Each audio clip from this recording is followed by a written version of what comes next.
You're listening to the Healing from CPTSD podcast. My name is Justin Vanderwind, and I am your host. In today's episode, I'm going to be talking about how horrible narcissists are. If you haven't done so already, be sure to visit our website at healingfromcptsd.com and sign up on our email list for regular updates, as well as a free weekly newsletter. If you're interested in taking your life back from CPTSD and narcissistic abuse, the Healing from CPTSD course is now available on our YouTube channel completely free of charge.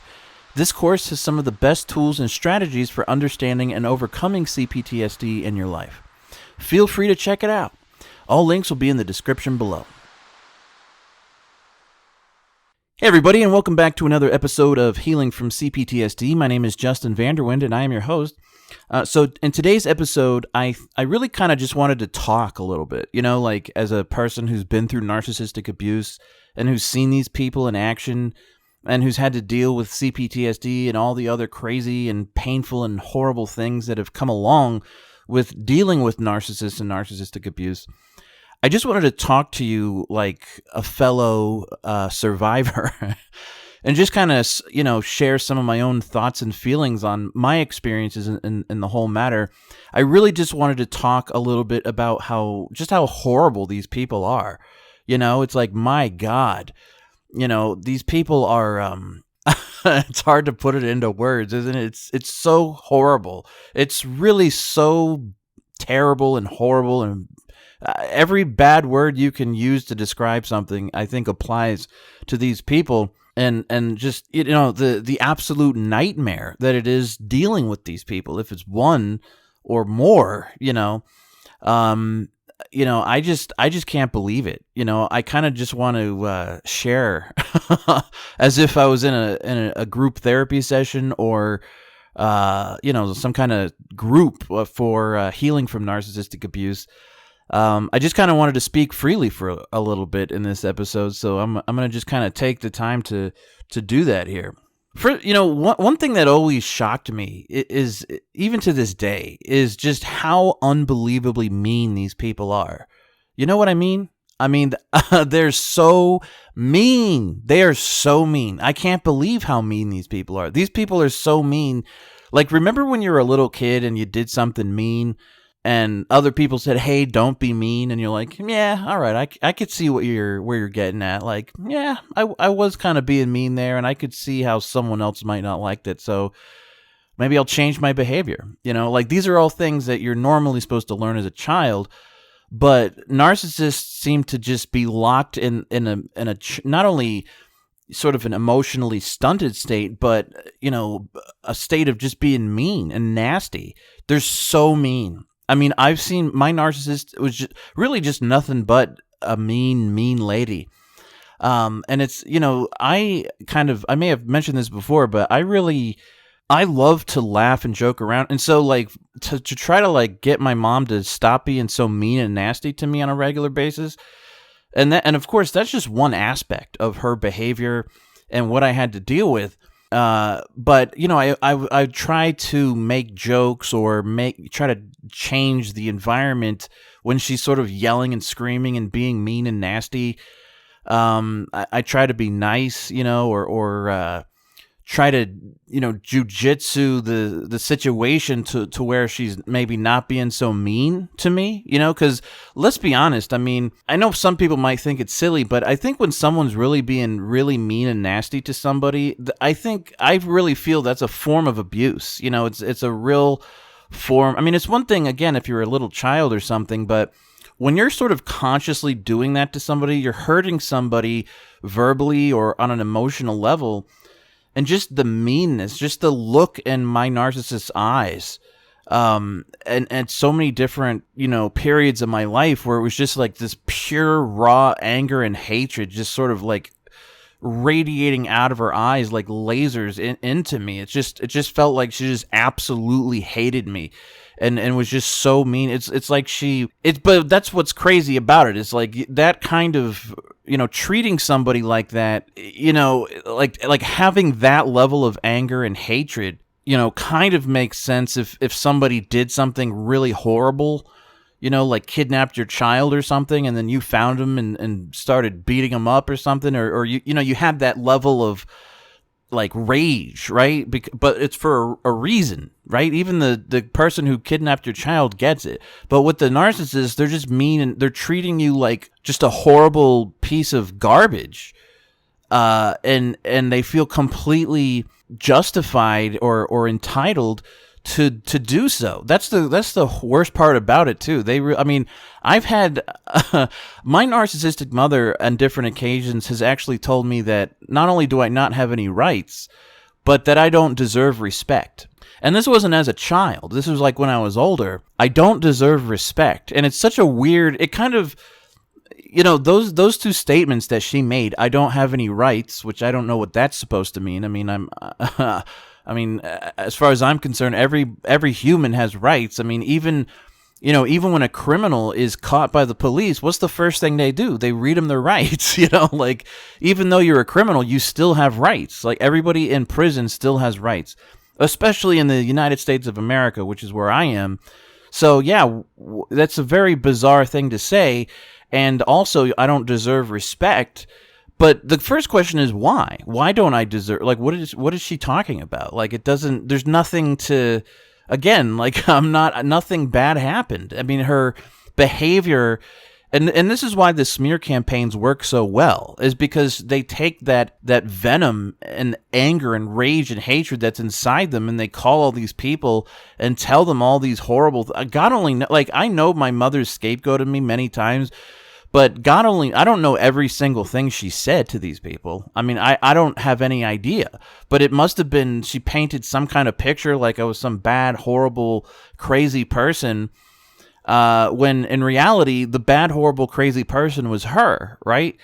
And that's mean too. How, and I started thinking one day, is like, what kind of parent like tears their child apart verbally on the phone with anybody? And then who are these people that are like, yeah, this is fine, this is normal behavior for a parent to just be totally tearing their own child, their own flesh and blood to shreds just on the phone with me. My mother, it's like every time I've talked to, I don't know if I've ever had an experience with my narcissistic mother where she was nice or like laughing or not. There's been moments where she's laughed about something, but then it somehow always turns back into some kind of justification to be yelling or screaming or starting some argument or trying to make you wrong for something or treating you like a criminal or just some worthless person or something. I don't know.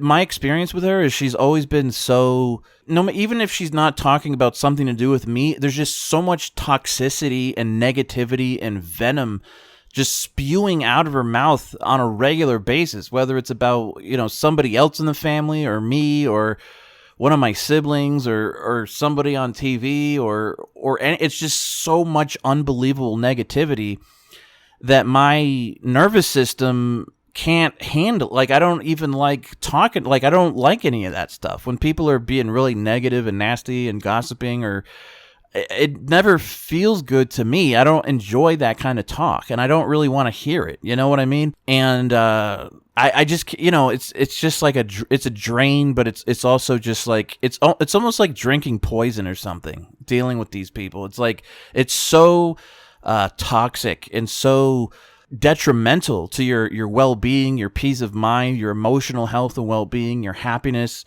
just being around them, just their energy. I've practiced a little like meditation and spirituality in my life, and I swear to God, I feel like I can feel my sensitivity to different energies has gotten a little more refined, and I can feel her energy. It's like a dark force. It's dark. It's like, it's just so toxic.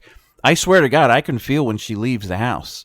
You know what I mean? When I've been with her, I can feel it. I like, the house feels better. The animals are nicer, like the animals that we had over the years would always, be like stressed out and stuff and trying to get away from her. And she never knew why. And I have a sneaking suspicion I know why, because her energy is horrible. It's just so horrible. And and that's another thing. Have you ever had that experience when you're like living with a narcissist and then they leave Like, even just to go to the store or something, and you're like, oh my God, thank God. It's such a relief. When a narcissist leaves the house, if you're living with one, it's almost like the relief I feel is almost like, having a nice cool glass of water after having just walked a few miles through like some kind of desert or something with no water. You know what I mean? It's like such a relief. My whole nervous system is like, thank God. It's almost like a vacation when they leave. You know what I mean? It's like, oh my God, they're gone. Yay.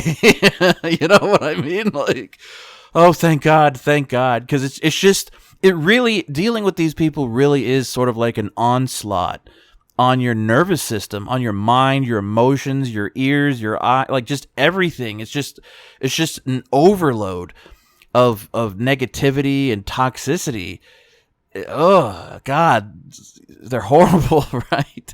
You know what I mean? And when someone's mean, that's one thing. But then when you start adding in the crazy, where it's like they're mean and crazy, that's a horrible combination. I can't, I can tell you because you get it, but oh my God, these people, the insanity, right? Like it's like the insanity, the anger. It's like they're being mean and nasty, and there's no rational reason for it. So you're trying to figure out like why they're being so mean and nasty and crazy, but it's never going to it's never going to make sense.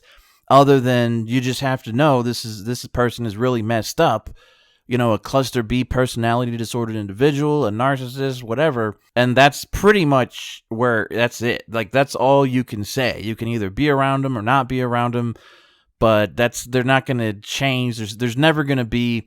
Do you have any idea how many times I was like, man, I tried to come up with like the best arguments or like to try to like how, because when she would jump into these conversations with me, or like they call it induced conversation. I was like, man, that's a great way to put it, because that's exactly, I swear to God, every little, excuse to try to rope me into some kind of, conversation.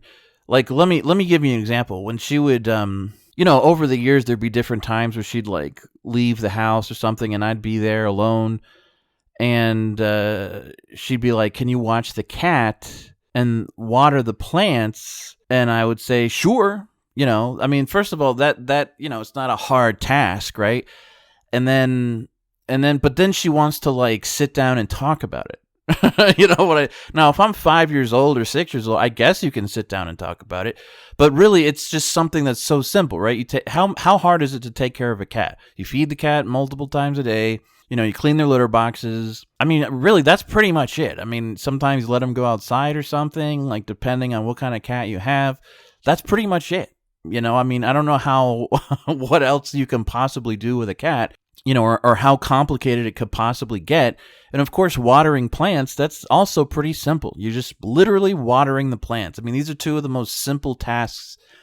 So, in years past, my mom would be like, hey, I want you to water the plants and watch the cat while I'm gone, but I don't really trust you. Now, right off the bat, it's kind of like, what the hell are you talking about, lady? Like, so it's already kind of like bait right off the bat, right? Because I'm supposed to be like, the message they're sending you is you're so stupid and so inept that you can't even handle, feeding a cat or watering plants for a few days, while I'm away from the house. And it's like, it is, if it's, talk about offensive, it's like that's a classic way of a narcissist, like putting someone down in a passive aggressive way, where if other people were in the room, they might go right over their head. But really, it's a put down to you. They're saying, I can't even trust you to water my plants and take care of my cat for a few days. Like, first of all, that's not me. There is no record, right, of me I take care of people's animals over the years, right? Like a neighbor or some member of the family. I've been doing it since everyone does this. This is simple, everyday stuff that everyone does at some point in time. It's not a problem. Even walking dogs, like I've always done a good job. People call me back again, like I don't, I don't know. Like I don't know why she would feel like she can't trust me to do such a simple task. You know what I'm saying? So, but this is how narcissist minds work. So then it's like, oh, see, because I'm supposed to like be upset. It's supposed to be like a trigger for me, and I'm supposed to say something like, "What are you talking about? Like, how could you say that to me? Like, how hard is it to watch a cat or feed a cat or water some plants for a few days while you're gone?" And that's supposed to be, sort of a way for the narcissist to start an argument, right? You see how they work? It's just nonstop baiting. It's just nonstop. It's all the time. They're like con artists. It's like little bait, medium bait, large bait. It could be anything. And that's why I'm saying, like, even this thing with the cat and the plants, because, and then it's like a put down, and then you're supposed to think about it, right? Like, so then she'd say, well, I'm thinking about calling someone to come over and watch the cat and water the plants, right? So it's like, well, I mean, first of all, oh my God. You see where we're going here? Because it's like, first of all, there's no need to do that. I mean, you're going to pay somebody when I was there at the house at the time to do that. I do it for free. Like, and so now we're supposed to sit down and have a big long conversation about something that shouldn't even need to have a conversation, right? This is what induced conversation is all about. And it gives the narcissist an opportunity to just have another, conversation that goes in circles and goes nowhere. And all it does is drive you crazy. It drains you, and they know it on some level. They know it. It's just like all these emotional digs and draining your attention and focus onto them. Because all you really need to say is like, again, unless I'm 6 years old or a 7-year-old kid or something, if I'm in my teens or 20s, like I can handle that task. You know what I mean? Like I'm not, So then, all she has to say is, "Hey, I'm going to be out of town for a few days. Can you watch the cat and water my plants?" Then I would say yes. That's it. That's as simple as it goes, and I would always do it.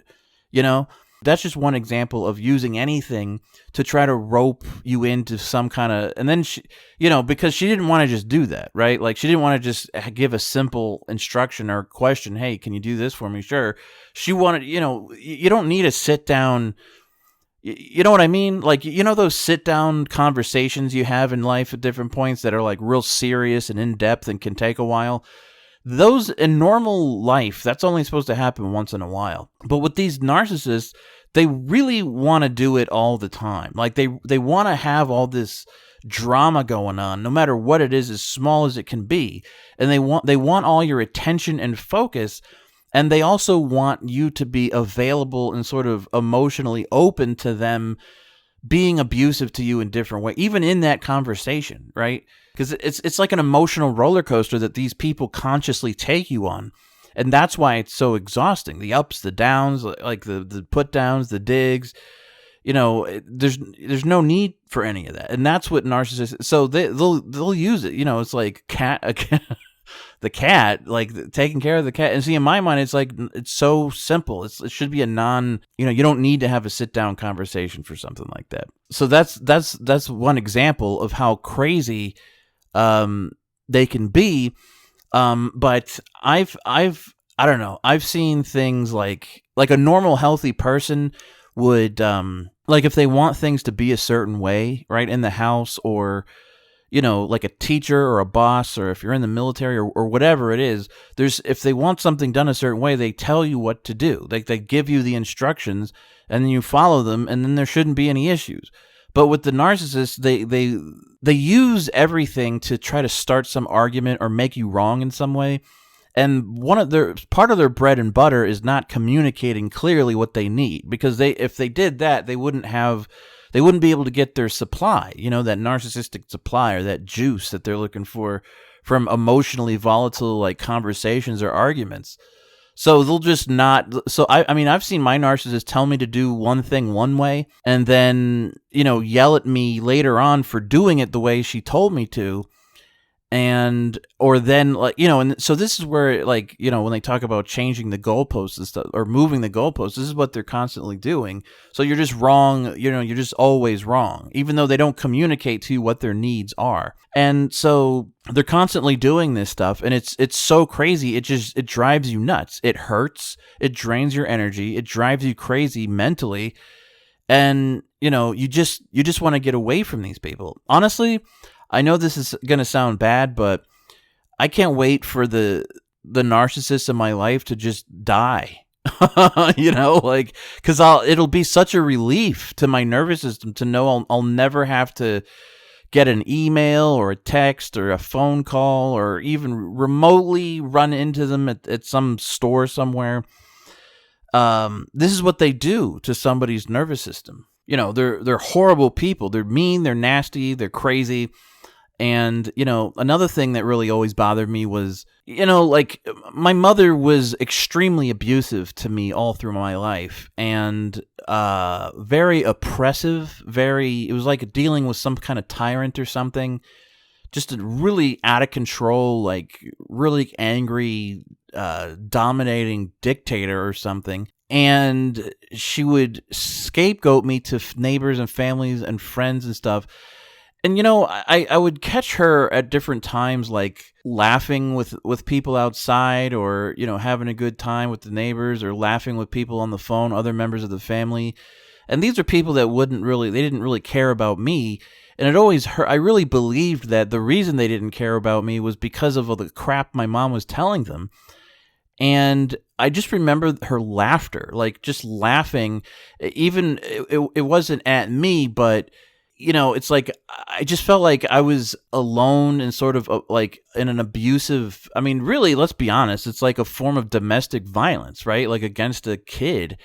And everyone is just laughing it up, and she, and this is what always bothered me too, is like she alienated me from so many people in my life, my other family members and all this stuff, and neighbors and stuff, and all through the years.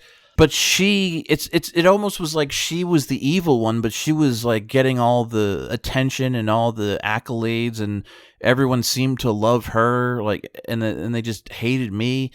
It was like, and everyone's just laughing it up, and meanwhile, I'm sort of like just suffering, emotionally and on my own, and nobody cared. You know what I mean? Do you know what I'm saying? I really wanted to just kind of verbalize that a little bit about how it's hard if someone says something like nobody loves me, right?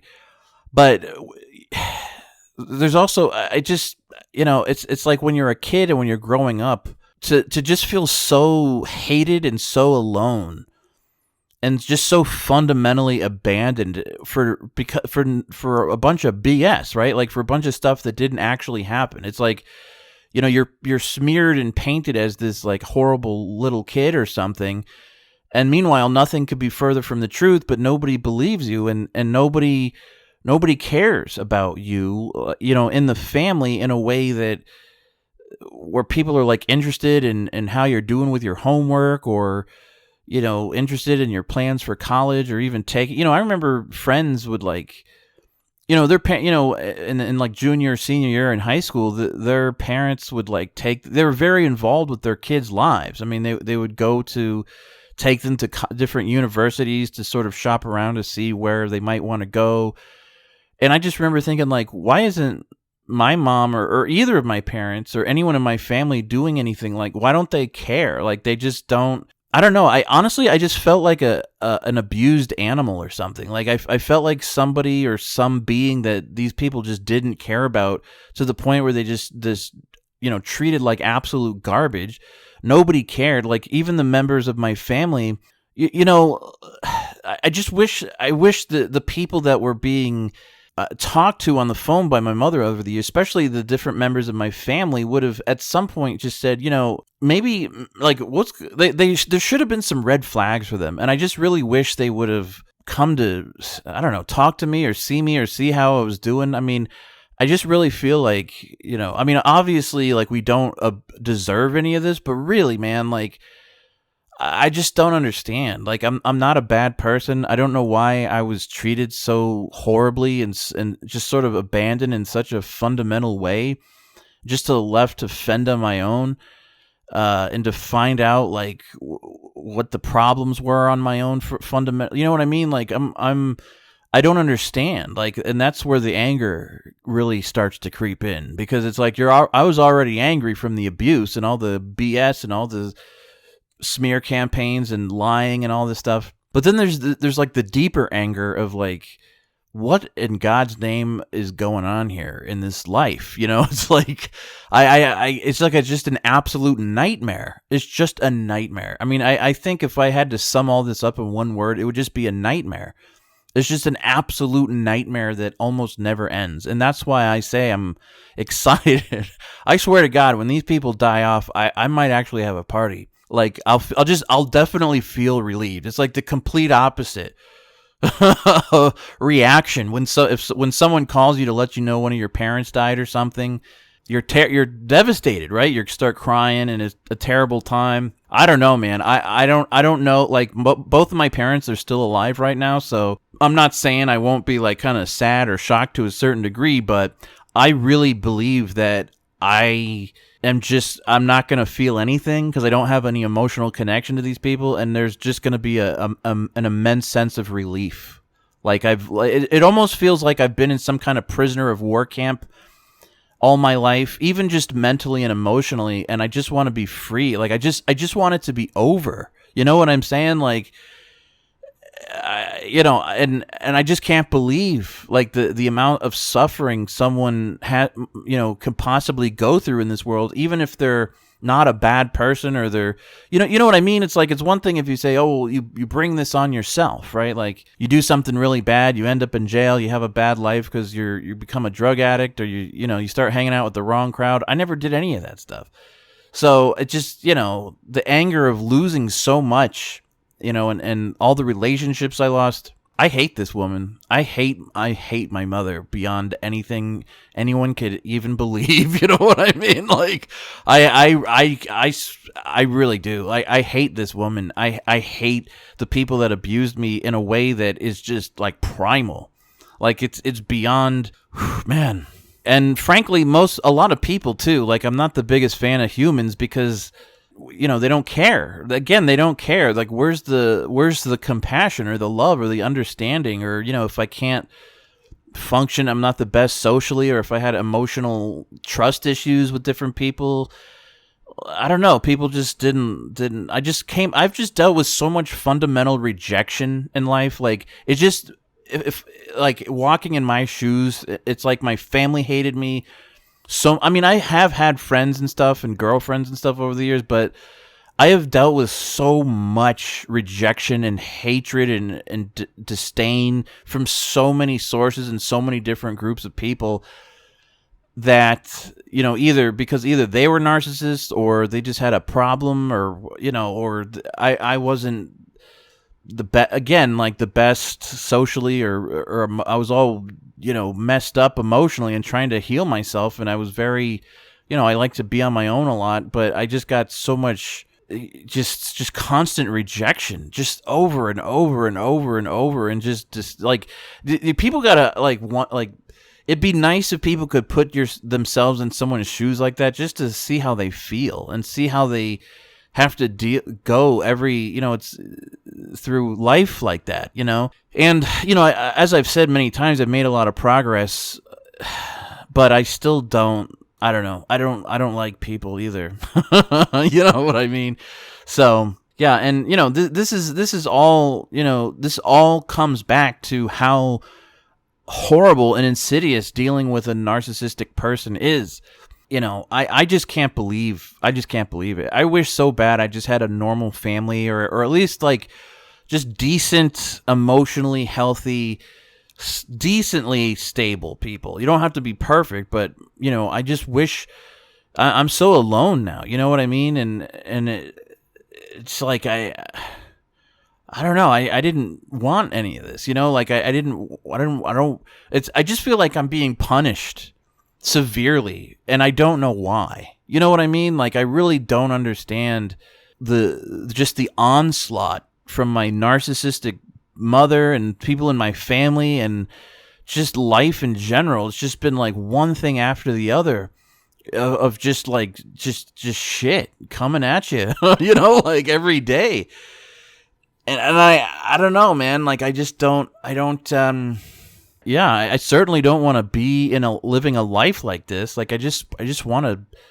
I want my family. Like I want a family. I guess I'll have to start one or something. But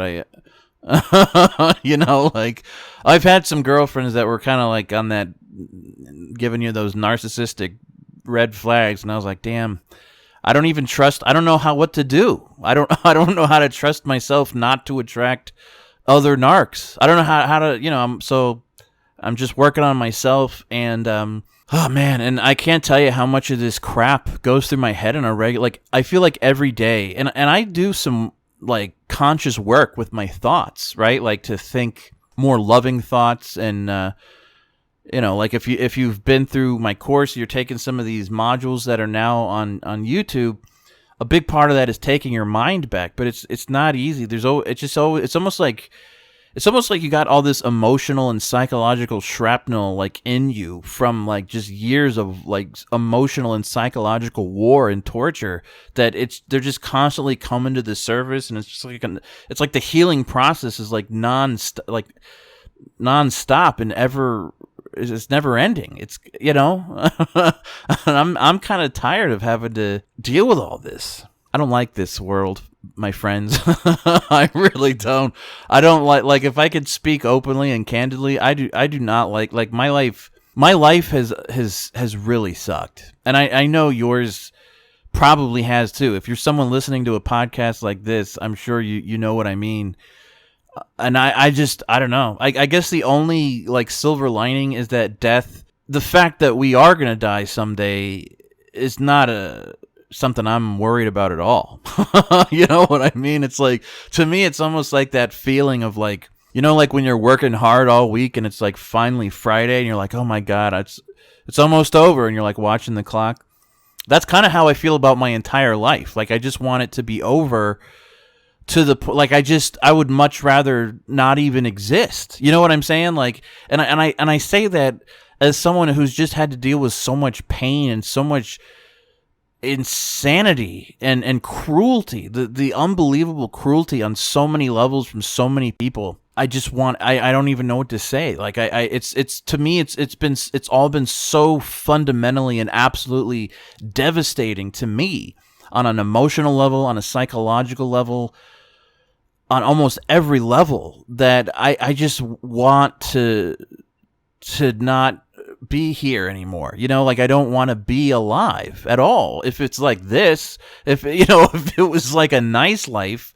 And by the way, I've had to struggle. I've mentioned this before too. I'm single. I don't have any kids. And that's all so I can, get to a place where I want to be, like financially and in life. But, I've had to deal with so much crap, so much. I mean, when I say crap, I also mean like, the healing process, the going to the different workshops and people and therapy, just dealing with it all. And then the stress, the trouble handling stress of life itself, and struggling with CPTSD has been like just a nonstop obstacle course. And I just would like it to be over. You know what I'm saying? If I could build a nice life, I'm hoping that like I could do it. I have plans, I have goals, and I'm working towards them. But it's difficult when you don't have like help or people that care, or like a support system, or you know what I'm saying. So I don't know. It's really hard, man. It's really, really hard. And I'm sure you know what I mean to some degree or another. But yeah, these narcissists are horrible. And frankly, what's been going on with Johnny Depp and Amber Heard, that I'm sure for those of you who've been kind of watching that or listening to that whole thing, I'm sure it's crossed your mind at some point, like if Johnny Depp was dealing with a narcissist. Because to me, like, obviously, I don't know, Amber, you guys probably, maybe somebody listening to this does, I don't know, but it looks like all it's no surprise to me. None of that is, that's just to me, it's like, oh yeah, Johnny's dealing with a narc. I can just see it in his eyes. You know what I mean? Just hear, obviously he has problems and stuff, but this is that Johnny Depp, Amber Heard. I firmly believe I'd be willing to put my money on the fact that Amber's a narcissist, and what people are seeing coming out of that trial is someone who's dealt with narcissistic abuse, and that's how horrible it can be. I mean, just look at all this. It's crazy how the scale that it can reach. If you're dealing with like like a narcissist celebrity or something, it's crazy. It gets even crazier because now people have got millions of dollars to use. The smear campaigns. I mean, like for me, the smear campaigns were to like family and friends from my narcissist, but for someone like Johnny Depp, the smear campaign was like magazines and newspapers and blogs and Disney studios, and then the smear campaign kind of really damages your career and people's perceptions. So to me, it's just an example of how many of these people are out there in the world and how horrible they really are. Don't you get to see that from Amber, like mean, nasty, just really angry, like really laying into Johnny and all the baiting. I really believe that like all her, like whenever she'd hit him or slap him or something, that was just, to me, that just looks like it's physical abuse, whether it was a punch or a slap or whatever. You shouldn't be hitting anyone in any way. But it's like a form of baiting, right? Like, cause what does she want? She wants him. I'm sure of it. She wanted him to really lay into her, cause then this whole defamation trial wouldn't even be going on. And obviously I wasn't there, but I'm just not, I think I could just see it coming out of her. She's horrible. You know what I mean? Just horrible. I could see it in her face with her just sitting in court. It gives me the same feeling of like looking at my mother, or you know what I'm saying? Like with your narcissist, like I get the same vibes, man. So, these people are horrible, and I feel like they need to be stopped, to be honest with you. I don't know how we're going to stop them, but something's got to be done. I really think that there should be kind of like some kind of alliance between survivors of narcissistic abuse, like the people who've seen these people in action firsthand and have really deep-rooted experience with these people, and psychologists in the mental health field. I really think they need to work hand in hand to really, be able to deal with this narcissistic abuse crisis and to help people to heal, because you're not going to see any of that. I mean, again, the therapists aren't going to be able to see, these people in action in order to study them, frankly, let alone to believe you. If you say I'm dealing with a narcissist here, the people that have been through it are the only ones who can, like, tell the real stories about how these people really are. So yeah, they're horrible. And I can't wait. Hopefully I have a happy life at some point. I really want to get to a place where I'm living a happy life, like for the most part. Like there's little things in my life I enjoy here and there, but even just like with financial stuff and different issues besides the narcissist, dealing with CPTSD, it's tough, man. It's a struggle, and I'm sure you know what I mean. I just want to be able to like relax and be like, oh God, that was horrible, but it's over now. And hopefully death doesn't have to be, I don't have to wait till death to get that sense of relief. So, yeah, I don't know. I just wanted to kind of talk a little bit about my feelings and thoughts on how horrible narcissists are and how horrible my narcissist was. Oh my God, it was like a monster. They're like monsters. They're real life monsters. It's terrible. It's really, I don't know. I can't, I don't know. I don't even know what to say, folks. All I can say is hope, I've been able to heal a great deal and make some progress, and we're able to connect through a platform like this. And I've got some tools and strategies in my course that you can watch via the YouTube. It's on my YouTube channel, Healing from CPTSD. I have it in a playlist too. So, just all the relief we can possibly get. So, yeah, I guess that's probably pretty much it for this episode. Thanks so much for listening. Sometimes it's just like I just kind of want to like just talk, like to some people who get it, and just kind of express some of my thoughts and feelings. So I hope you guys are doing well, and I'll see you in the next episode. Take care.